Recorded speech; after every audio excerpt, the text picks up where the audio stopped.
Hello, everyone, and welcome to the Impact Investing in India 101 webinar. We're really excited to have you, and thanks for joining. My name is Lee Moran, and I am a senior officer on the Strategic Initiatives team at Calvert Foundation, as well as the manager of a public-private partnership we manage called the International Diaspora Engagement Alliance. And we're really excited for this webinar today. We have some great presenters who we're looking forward to hosting for everyone, and including Nish Acharya, who's the director of the India Investment Initiative through Calvert Foundation, Hannah Schiff from the GIIN, the Global Impact Investing Network, Ruchir Shah from Intelligro, and Madan Pataki from Head Held High. So before we get started, I just wanted to go over a few housekeeping things, which is that this webinar will be recorded. So if you have to miss part or all of the webinar, it will be available on our website after the webinar has finished. And the other piece is that we really encourage you all to be active participants on the webinar. And by that we mean if you have any questions, please go ahead and type them in the chat box that you see to your left on your screen there. And you can type questions throughout the presentation, but we are going to address them at the end. So as I mentioned, we will have about 4 presenters right now, and they will each speak for a little less than 10 minutes, and that will leave us about 20 minutes to answer questions at the end. So please feel free to type as we go along. So with that, I will go ahead and hand it over to Nish, who is going to kick us off on our webinar. Nish?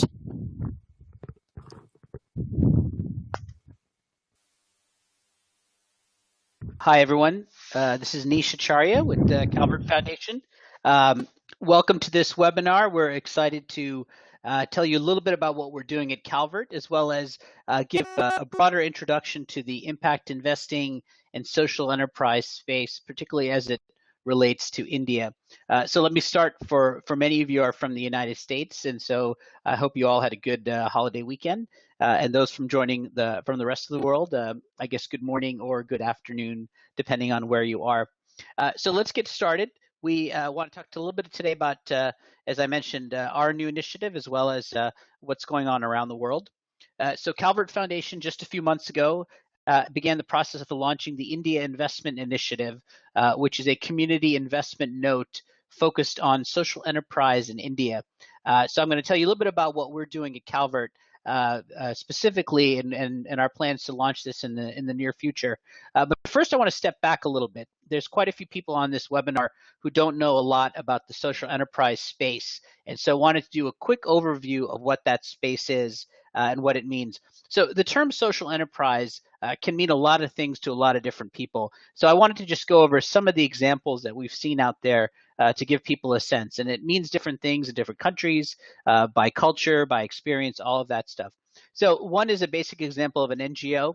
And around the world, the example is a nonprofit organization that runs a business that's associated to its organization, but not the primary focus. An example is UNICEF, which is a quasi-governmental UN agency, as well as a nonprofit that sells greeting cards around the world that people often buy and use for multiple occasions. It's a nonprofit, but the greeting cards is a revenue-focused business that they then use for their mission-driven activities.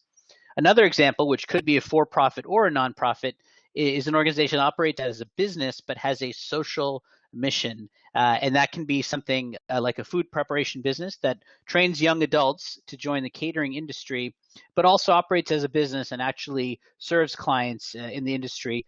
Its primary focus is to train young people to have career opportunities, but by operating itself as a business, it creates an opportunity for growth, increased revenue, as well as train young people to act and perform in a professional environment in which they will work. The third, that's a little bit more well-known for larger companies, is that of a for-profit organization that integrates issues of sustainability and human welfare into its mission. And so this is probably the thing that gets the most publicity is large companies that are call themselves double bottom line or triple bottom line.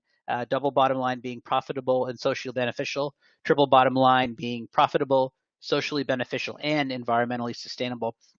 And often companies in their annual reports will lay out exactly how they are doing this in 3 different areas or 2 different areas. And what does that mean to them? It may mean the way they treat their employees. It may mean how they work with their vendors, how they've structured their supply chain, or what they're doing with their profits in terms of reinvesting them in their communities or in nonprofits or what have you. Similarly with the environment, if that's their focus area. And these 3 types of organizations kind of exist around the world now, where we're seeing a hybrid between NGOs, for-profit, earned income streams, charitable streams, depending on the market they're serving and depending on what they're trying to accomplish. In India, we see a lot of this. The NGO sector has historically had an earned revenue stream as part of its focus simply because of the size of the problems in India and the lack of enough foundational giving or government programs to support it. So NGOs have historically thought about scale, and scale has often required thinking about some sort of a business model, if you will. And so we've seen that for a long time, particularly in the last couple of decades as organizations like Ashoka and others have come to India. And so India about 15 years ago created a something called the Section 25 structure, which is a legal designation that allows companies to raise grants as well as debt or equity capital.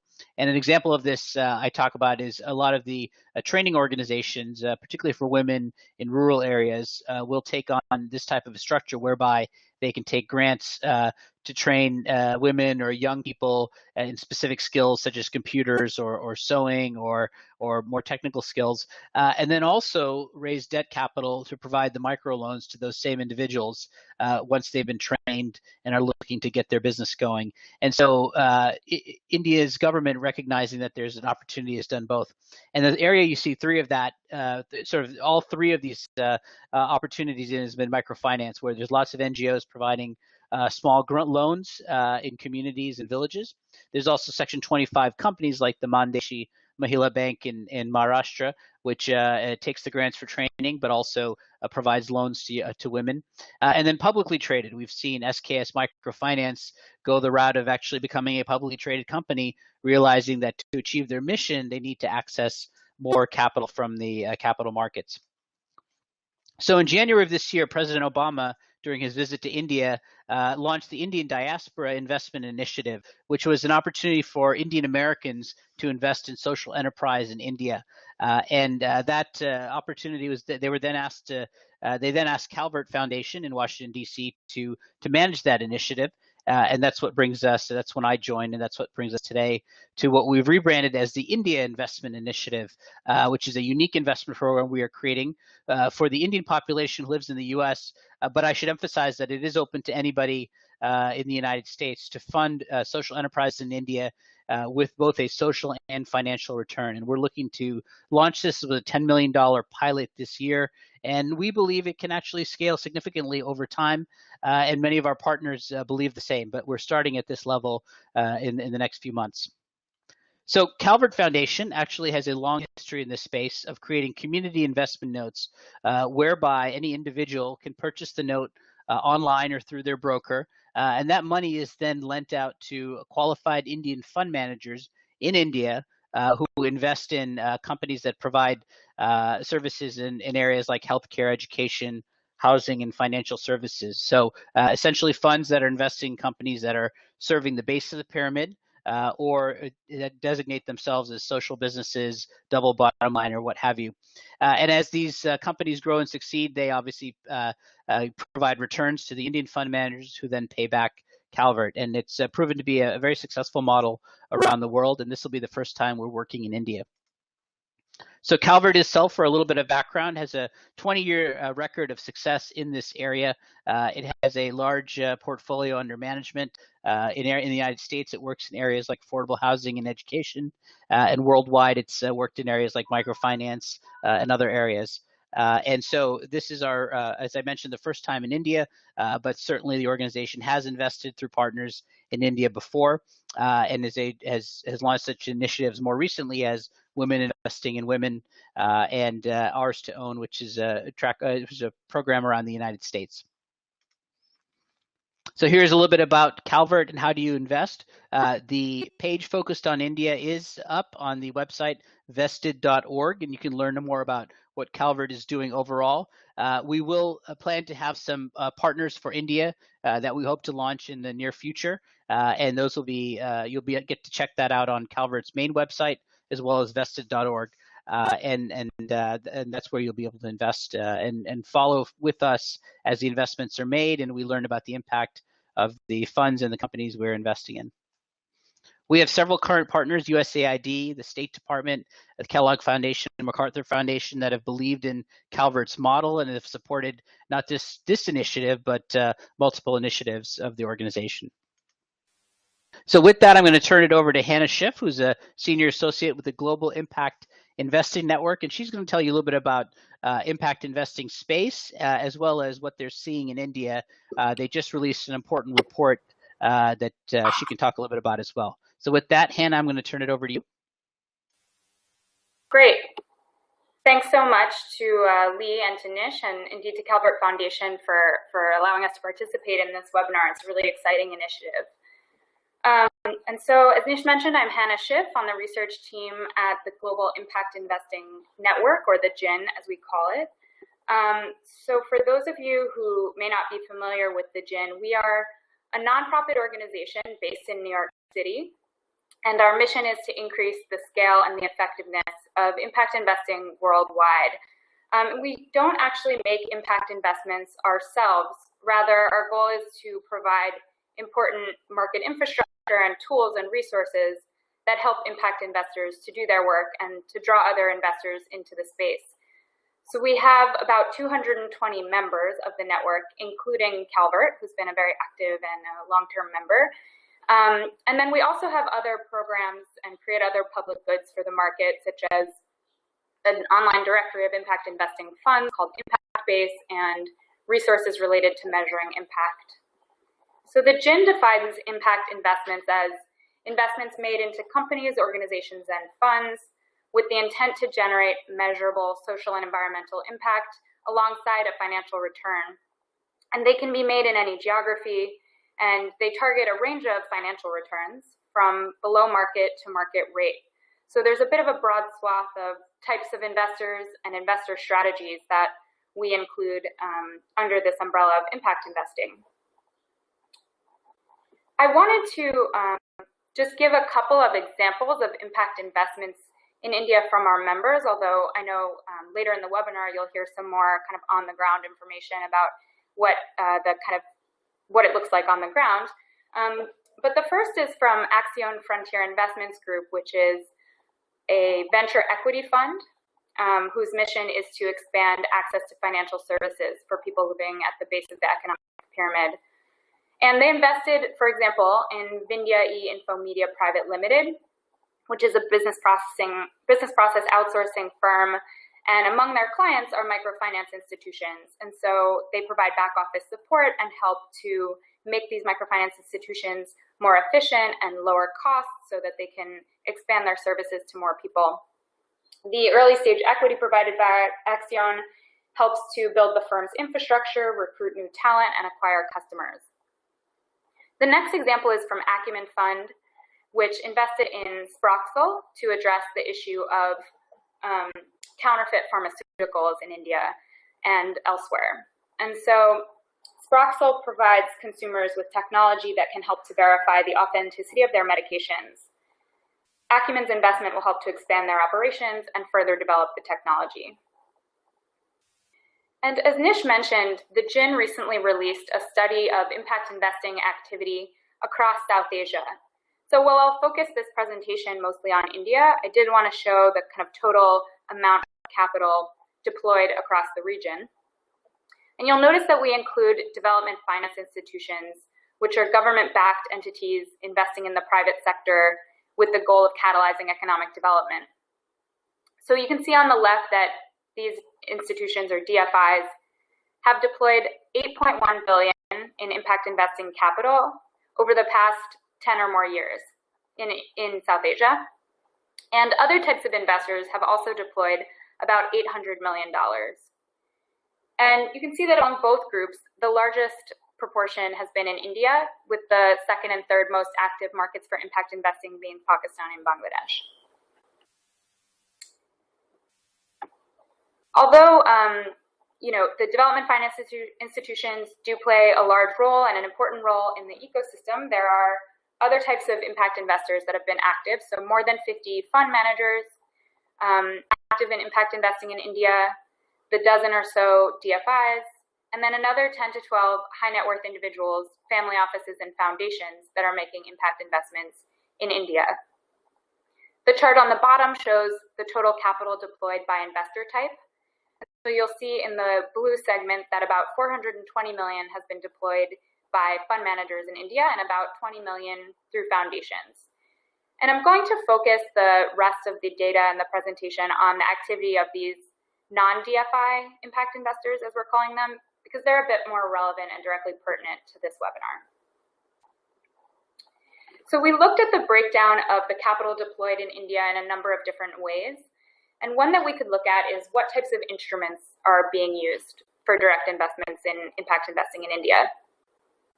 You'll see that about a quarter of the capital has been deployed through debt and about 3/4 through equity and quasi-equity instruments like convertible debt. This could be partially driven by regulations that make it difficult for foreign investors to use debt directly in India, but it could also be driven by the types of investments that these organizations are making, as you saw in the couple of examples that I gave earlier. On the right, you can see perceived access in the eyes of the entrepreneurs and business managers in India to different types of capital by sort of stage of growth of the enterprise. Their needs obviously vary by growth stage, but and there are some gaps in each of the growth stages, but you can see the particular need for kind of working capital debt at the seed and venture stages as perceived by the entrepreneurs and business managers there. We also looked at the breakdown of all the impact investment deals of non-DFIs by the size of the deals. So this chart shows the number of deals in all the different ranges. And you can see that almost half of them have been under $1 million, and a large proportion have also been in the $1 to $5 million range. A wide variety of sectors have attracted impact investment capital in India. Although you'll see for non-DFI investors, financial services, including microfinance institutions, have attracted about 2/3 of the capital deployed so far. It's been a historically important sector, but there's also been a fair amount deployed in renewable energy. And from investors that we interviewed as part of this process, we also heard that they're interested in diversifying into other sectors such as agriculture, education, and healthcare. In addition to looking at the investors and the enterprises, there's an ecosystem of supporting actors that we looked into. And as you can see by the number of different players, there's quite a rich ecosystem to support impact investing in India. There are incubators and accelerators, there are technical assistance providers, a number of credit rating services, and other intermediary support providers like consultants and accountants. And I also wanted to mention 2 other organizations that have emerged in the past couple of years that are helping to support impact investing in India and social enterprises as well. One is the India Impact Investors Council, which was formed to provide information and standards and transparency for impact investing, specifically in the Indian context. The other is the National Association of Social Enterprises, which plays a similar role at the enterprise level. The regulatory environment is important to consider in any country that one is considering investing in.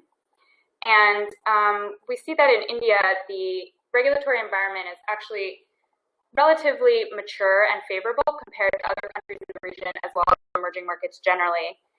Nish pointed out some of the regulations pertaining to social enterprise structures, and there are a few positive developments with respect to investment structures. For alternative investment funds is one, and within that there's a social venture fund designation. There's also a legal designation for angel investment groups, and they're currently working on establishing a stock exchange for small and medium enterprises to help provide liquidity in that market. A few considerations to think about as well. Keep up with tax laws, they change from time to time. Investment policies differ from state to state within India, and certain instruments aren't covered by current financial regulations. Also, as I mentioned, there are certain restrictions on foreign investors who are interested in providing debt in the country. Before wrapping up, I want to point to a few overall key takeaways generally. One is the rich entrepreneurial ecosystem and sustained growth in India that make it attractive for investors. Within that, kind of as a more specific point, the research team found that, unlike in certain other contexts, impact investors in India don't see pipeline as a challenge. There are a large number of interesting enterprises that can provide potential for both impact and returns. Also, impact investment has largely been directed to financial services to date, but some of the other sectors, including a lot of the ones that Nish mentioned earlier, look promising for future investment. And I'll just close by pointing your attention to some more resources that are available for those who want to learn more. On our website, the South Asia study that I mentioned is available at the GIIN.org/South Asia study. And I should mention here that we worked with Dahlberg Global Development Advisors as a partner on the ground. Their Mumbai-based team really did a lot of the data gathering and analysis for this. So just want to recognize that partnership briefly. But you can download on our website the executive summary, the individual country chapters, or the full report together.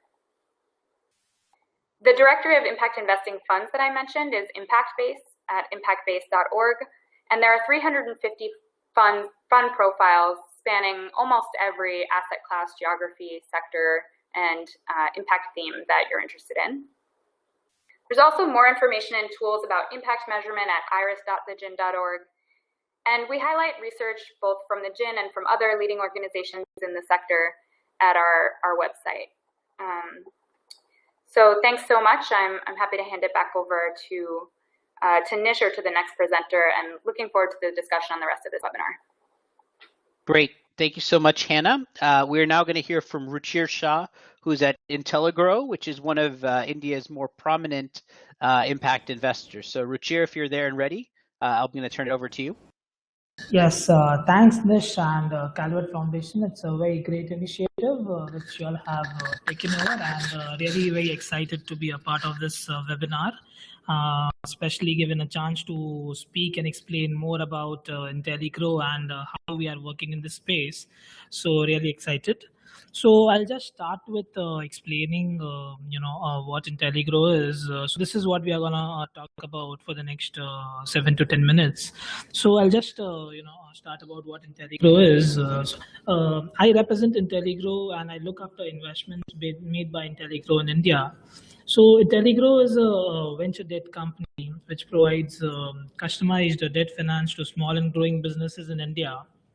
So in one of the slides, which was started by Nish, we tried to understand what are the various categories in which social impact investments or companies are classified.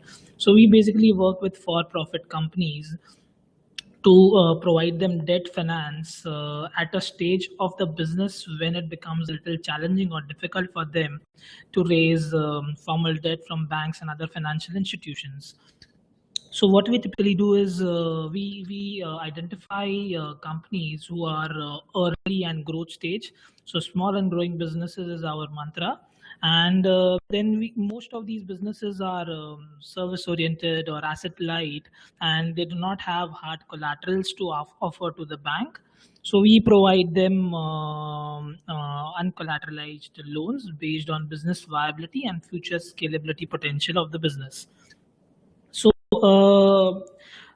basically, we have been focusing on, we are a 3-year-old company roughly, and we started focusing on 6 to 7 sectors to start with. So we as it is visible here, we cater to agricultural supply chain, education, water sanitation, affordable healthcare, financial inclusion, clean energy. So these were the sectors in which we were making our investments, and by virtue of our investments, these companies who were finding it a little difficult to raise commercial or formal debt were getting accessibility to debt because of IntelliGrow.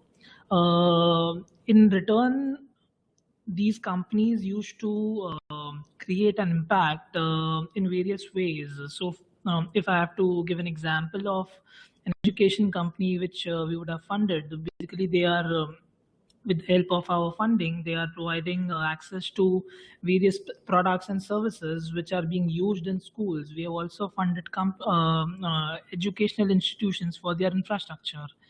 If we look at affordable healthcare, we have funded companies who basically are going into remotest locations in the country and providing affordable healthcare services, which without an IntelliGrow loan would be a little challenging to get, because we are providing them that fuel, that funding or that growth finance, which is absolutely necessary to scale the business at a very early stage when others are not willing to take a call. So we would have funded many financial inclusion companies when we have viewed from previous slides that there's a lot of impact and investments happening in the microfinance and NBFC space. So we have funded a lot of companies in that space. Similarly, for clean energy, we would have done a lot of investments in clean energy, reducing the carbon emissions and stuff like that. So I will quantify or try to explain how we define impact, or it's a very broad term, but that's how we try to narrow down into two categories. One is social impact and one is environmental impact. When I say social impact, it is basically the livelihoods which are impacted with the help of our funding to the company when it reaches the bottom of the pyramid. And second is the financial inclusion, which happens through our loan. Second category is environmental impact, and the way we assess environmental impact is with the help of our loan. What is the reduction in carbon emission which is happening because of various reasons, which we will discuss over the next few slides. So I'll quickly take you through a few case studies, and I'll be very succinct here in the interest of time. But here we have basically not named the company, but just for the benefit of all, so we have funded facility management service company. So they provide soft and hard facility management services to the corporates in the country. The people who are providing this service, as you can see in the blue in the slide, which has 3 boxes in blue, are services are provided or rendered by people who are at absolutely the bottom of the pyramid, who are I mean, we classify them as the company has classified them as urban poor, and they are most often than not unemployed. With the help of our funding, these guys are getting employment because the company to whom we are funding, so this is an indirect way to create an impact. The company to whom we are funding are in turn hiring these people to provide these services to the corporates. So if you look at the case study, this company which we would have lent to is, I mean, 70% of the employees are being graded into urban poor category. Our loan was used to provide training to these unskilled youth who are in turn being employed by this company. There's a lot of focus which was given by this company to male and female employees and scheduled caste and scheduled tribe. It is in the country very difficult to excel to.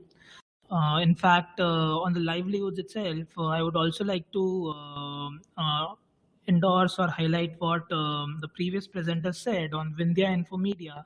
So that is one company which IntelliGrow had invested a couple of years back, and we are very proud to say that with the help of our investments, the company is growing quite steadily, and it is hiring quite a lot of people for providing BPO services. One unique thing about that company is that quite a lot of their quite a decent percentage of their employees are differently abled, who in turn will not get who in turn may or may not get employment opportunities if not for the this company. Another company which we would have funded is into clean energy space, and they basically replace kerosene lamps, which are very harmful, and they generate very bad flames. This company has been associated with us for the last 3.5 years since the inception of IntelliGrow, and over the last 3 years we would have reduced at least 3,500 tons of carbon dioxide emissions with the help of our loan. Similarly, we would have funded a company in the ATM and financial inclusion space, wherein with the help of our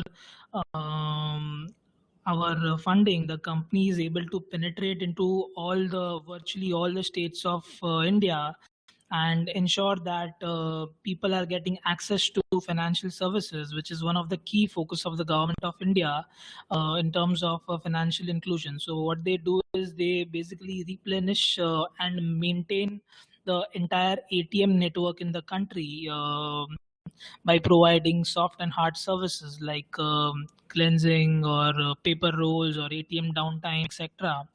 So we funded this company again a couple of years back, and with the help of our funding, they have been growing steadily, and they are just penetrating into areas where there were no ATM services, but they are providing access to financial inclusion to such places.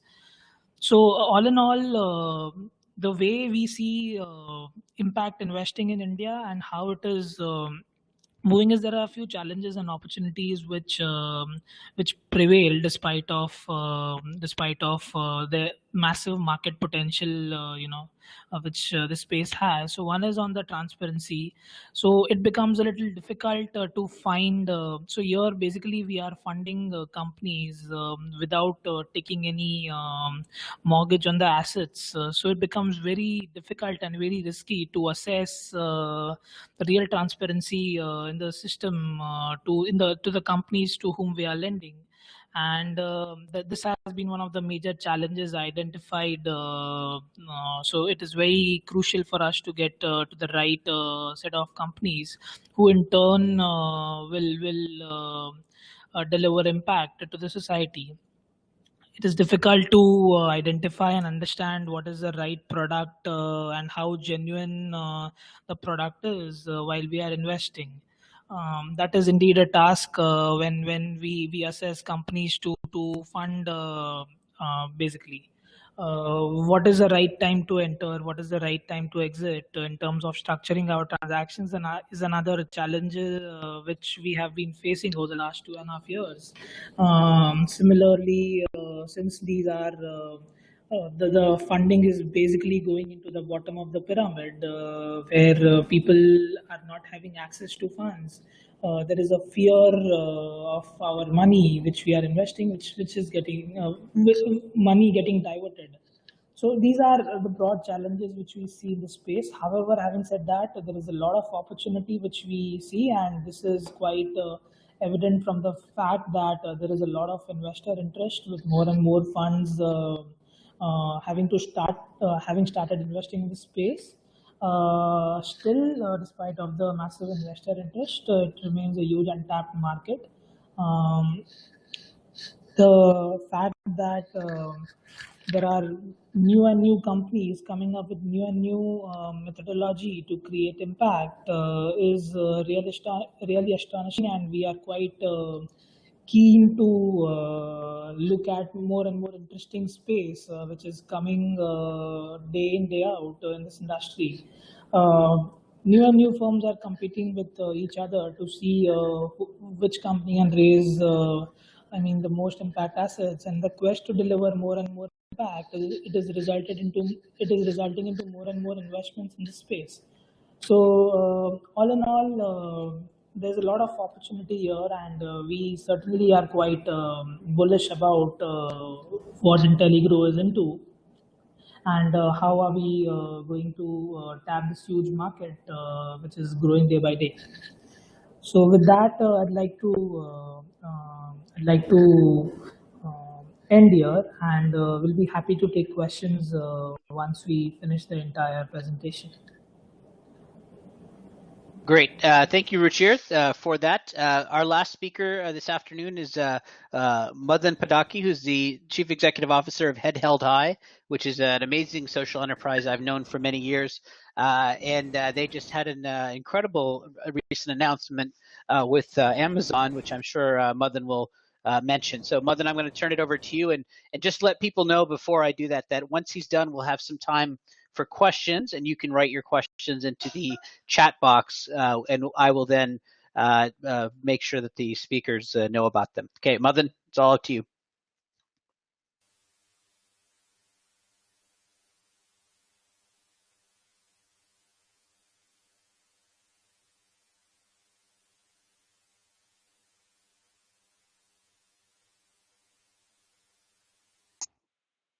Madan, are you there?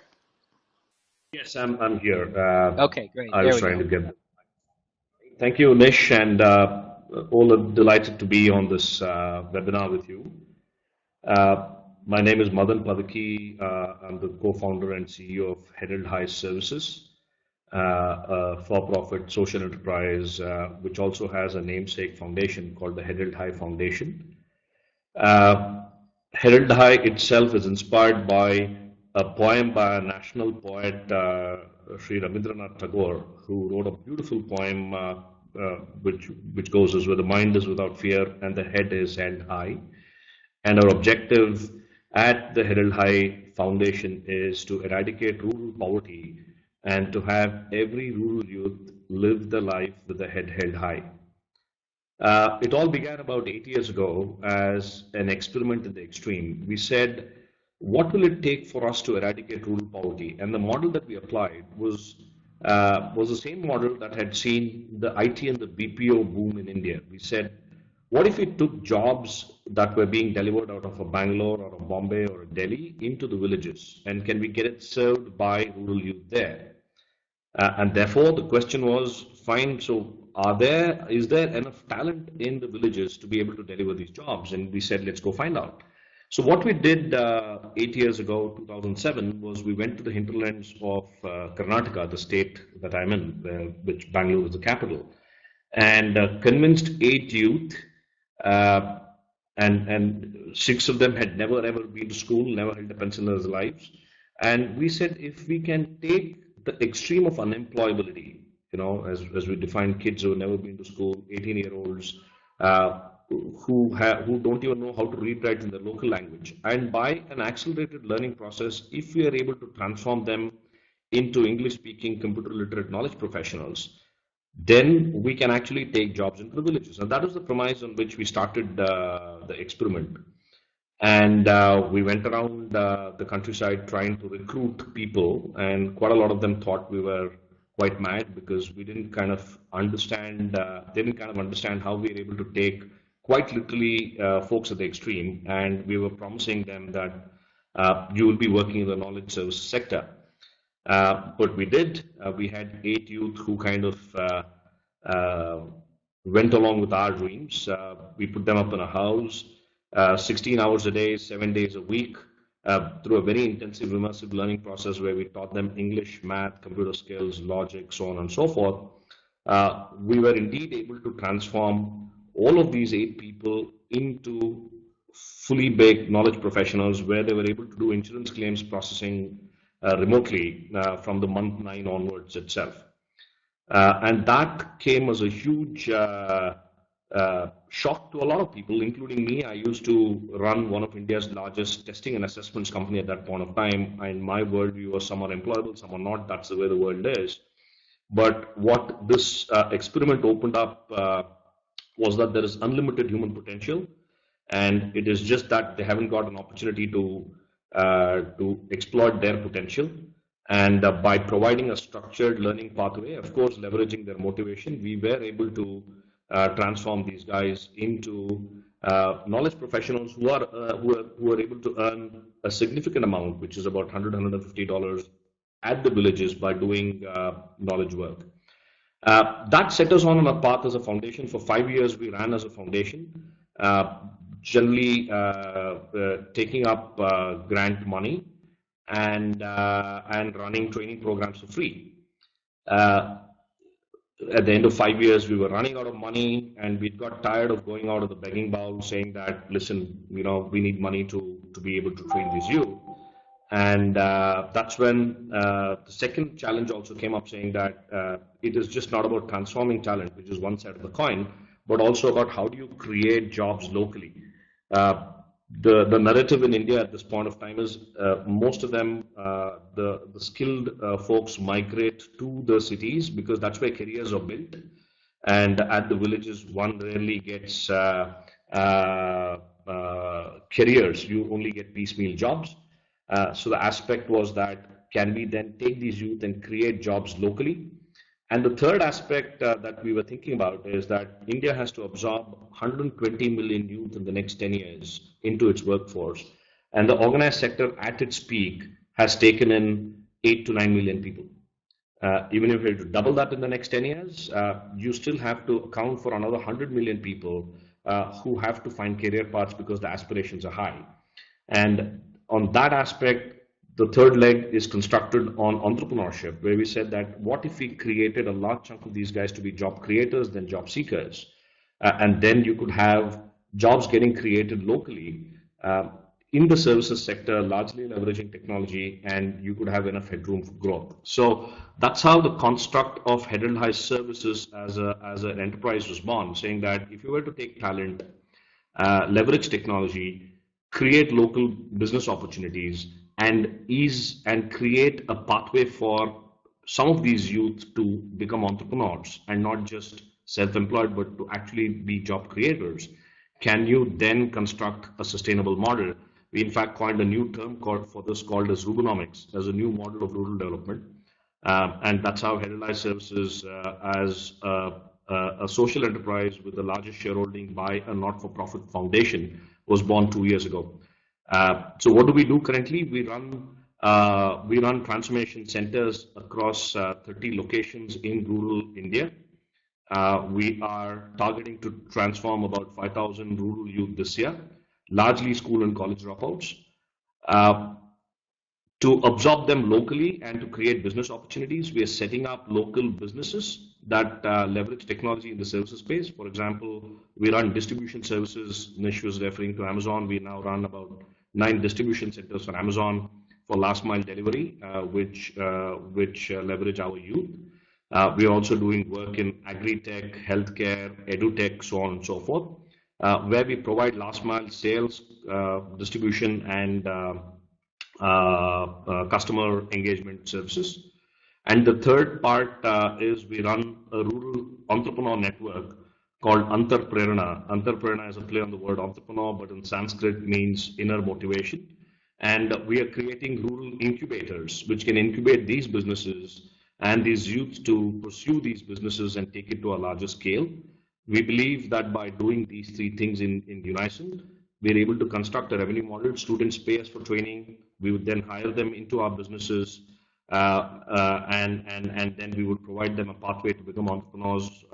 And at the back end, we are providing financial support to these guys by providing an education loan, an entrepreneur loan, so on and so forth, which we've raised as grants. So we're constructing a model that's a combination of debt, grant, and equity. We've raised about $800,000 into Head High Services as equity. We are also a partner to the National Skills Development Corporation, a Government of India initiative which attempts to provide debt funding to scale up skills training. And we have grants from some of the most reputed foundations in India, which helps us to build that ecosystem for interest-free loans to be given both as education and entrepreneur loans. So by building these ecosystem together, our dream is to scale to about 400 districts in the country and impact about 2 million people in the next 10 years. So the learnings for us so far has been that, yes, there is a huge amount of investor interest in looking at models like ours.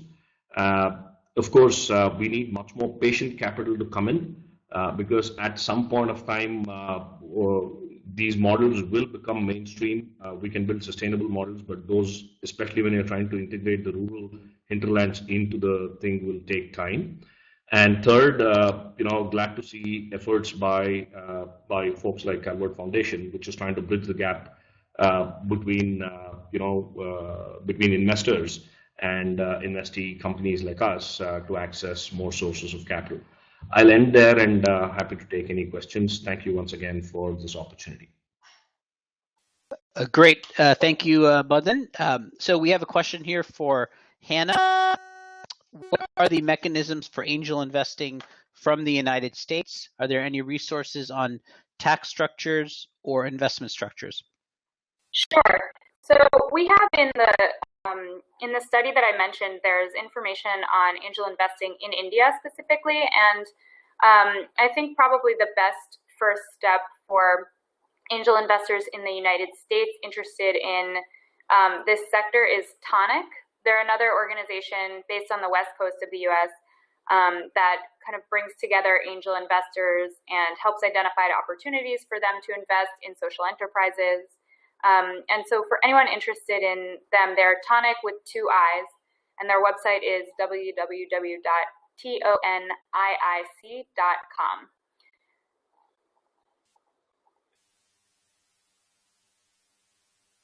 Great. Thank you, Hannah. I have one question for all three of you, and that is, how should people think about impact investing in terms of their portfolio? Is this high risk, low risk? Is this something they should do? And I particularly ask because, at least from the Calvert India Investment Initiative, we're expecting some people with high net worth to participate, but also the opportunity is there for people to invest as little as $20 and be involved. And so generally, when you think about impact investing in India from foreign investors, are we thinking about it as sort of a high risk thing or low risk, or how should people think about it? Maybe educational if they're just getting started. So I'll leave it to any of you to start on that one.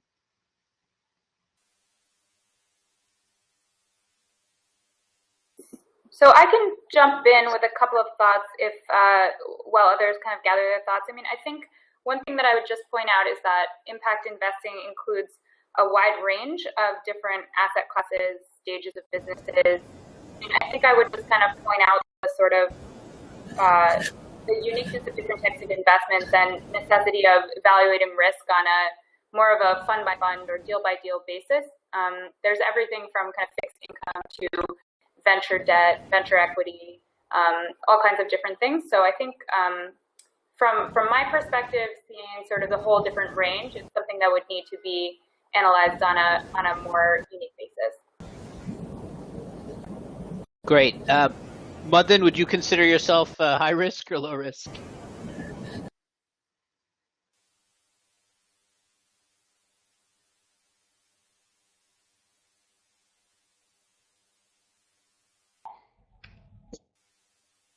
Okay, he may have some. Oh, there you are. Yeah. So I would consider the model that we're building to be reasonably high risk. Mm-hmm. Essentially because the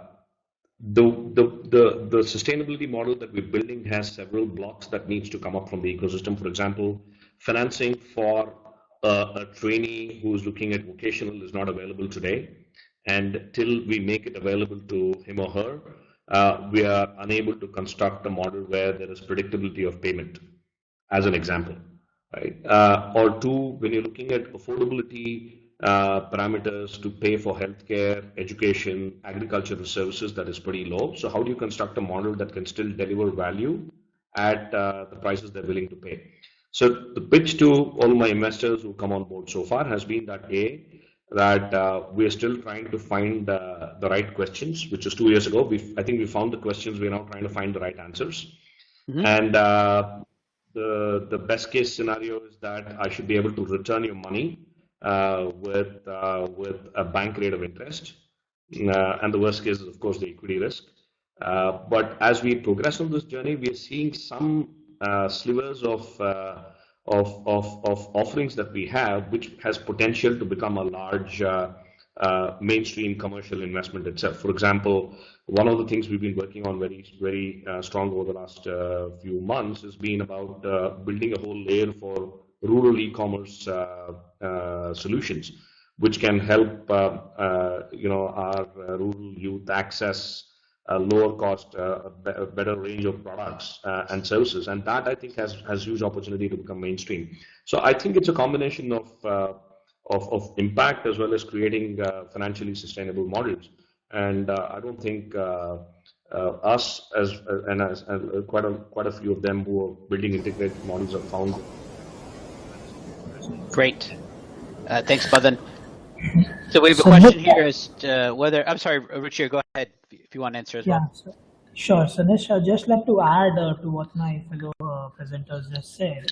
So when we look at IntelliGrow, when we evaluate companies in terms of the risk profiles, so it's a very case-specific sort of approach which we have. So be it a company who's creating a lot of impact in rural areas, the bottom of the pyramid, is at one end, as well as a company which does not have any significant impact. It's into commercial manufacturing sector, for example.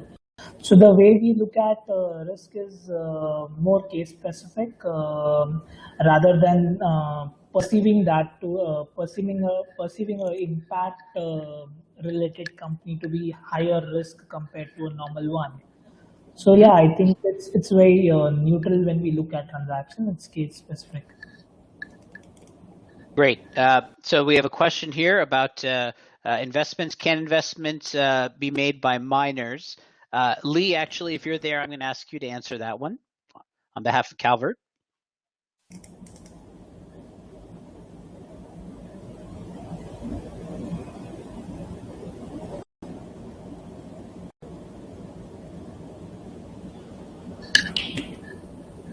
Lee, are you there? She'll be here in 1 second. Okay. Well, generally, you are required to have a U.S. Social Security number to participate in the note, but we will find out whether that applies to minors or if you have to be 18. Hi, Nish. This is Lee. Sorry, I had some trouble unmuting myself there. That's okay. So you, no worries. You have to be 18 to hold a note as the investor yourself, but there's several different forms of trust investing where the trust itself is the investor, but a minor could be a trustee or a beneficiary of the trust.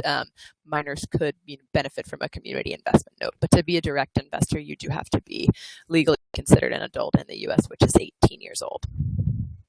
Okay, and then the next question I think is also one we'll probably have to take all offline, but we have a question from Brighter Investment about whether a Canadian organization working in a similar space can be suited to the India Investment Initiative for expansion. And Heather, for that one, I think let's communicate offline because that's probably a more detailed question. Another question here from Sheetal Shah.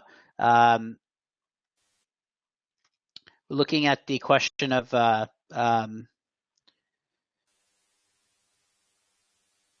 other angel networks or angel investment platforms which are accessible who may not be accredited investors, I think, is that the question. So other things like Calvert, essentially, well, at least on the U.S. side, I'll say that there are not really other options. That's one of the things that attracted me to this project in the first place, is that there's various vehicles for philanthropic donation for India's development, but even there's not a whole lot. There's probably 50 or 60 groups that have a 501c3 accreditation and in the United States and make it easy to donate to India directly, Indian organizations. And then there's on the higher end side, there's obviously venture capital and other equity-based tools that you can use, but there hasn't been something of this nature so far. On the India side, perhaps I'll defer to Ruchir. Maybe you have a sense of if there's some of these more angel networks, crowdfunding opportunities, things of that nature in India.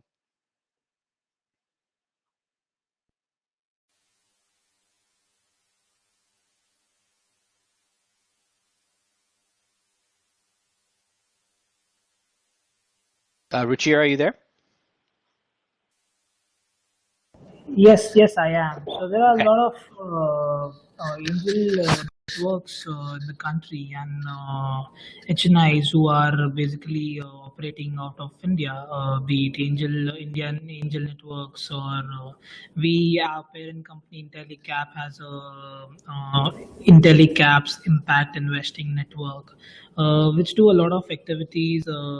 In the early stage seed capital sort of investing in India, and I mean there has been a lot of challenges in terms of as it is rightly said that there's a mismatch in terms of expectations and the business model, but this is a sort of industry which is definitely coming up, and there are more and more platforms which are available for these small and growing businesses to avail seed funding. Great. Hannah, I don't know if you had any thoughts on this also. Yeah, I think that there's several different angel networks within India. There seems to be, there's kind of a gap between the kind of Kiva type platforms or crowdfunding platforms through which you can invest very small amounts, and then the amounts that that Chital is mentioning, 10K, 50K, and so maybe it is a space where more development does need to happen.